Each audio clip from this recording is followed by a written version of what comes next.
అధిక బరువు అనేక సమస్యలకు కారణం. సాహితీ యోగా ఆన్లైన్ క్లాసులో జాయిన్ అవ్వండి.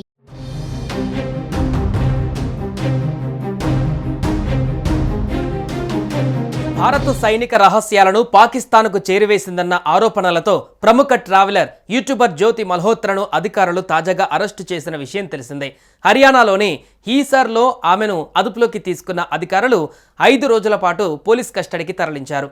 ఇకపోతే 33 ఏళ్ల జ్యోతి గతంలో పాకిస్తాన్ హైకమిషన్లో జరిగిన ఓ కార్యక్రమానికి హాజరై ఆ దేశం పైన అమితమైన ఆసక్తిని కనబరిచిన వీడియో ఇప్పుడు కీలకంగా మారింది.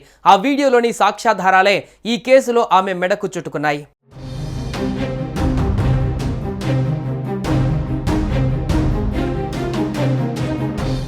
హర్యానాకు చెందిన యూట్యూబర్ జ్యోతి మల్హోత్రాను పోలీసులు దేశద్రోహం కింద అరెస్టు చేయడం అనేది ఇప్పుడు సంచలనంగా మారింది.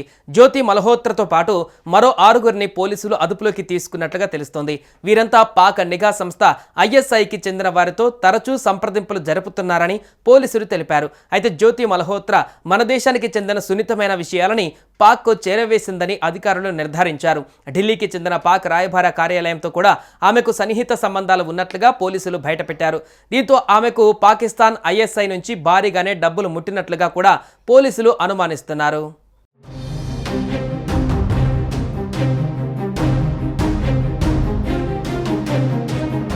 ఇదిలా ఉంటే గతేడాది మార్చి 30న జ్యోతి మల్హోత్రా తన యూట్యూబ్ ఛానల్లో ఓ వీడియో పోస్ట్ చేశారు. అందులో గతంలో గూఢాచార్యం ఆరోపణల నేపథ్యంలో భారత్ నుంచి బహిష్కరణకు గురైన పాకిస్తాన్ హైకమిషన్ అధికారి ఎహసాన్ ఉర్ రహీం అలియాస్ డానిష్ను జ్యోతి ఆప్యాయంగా పలకరించడం స్పష్టంగా కనిపిస్తుంది. వారి సంభాషణను బట్టి వారి మధ్య ముందు నుంచే మంచి పరిచయం ఉన్నట్టుగా తెలుస్తుంది. మొత్తంగా జ్యోతి మల్హోత్రా ఇప్పటి వరకు 2 సార్లు పాకిస్తాన్ వెళ్ళొచ్చారని అధికారుల విచారణలో తేలింది. ప్రస్తుతం ఆమె పోలీస్ కస్టడీలో ఉండగా దర్యాప్తు కొనసాగుతుంది.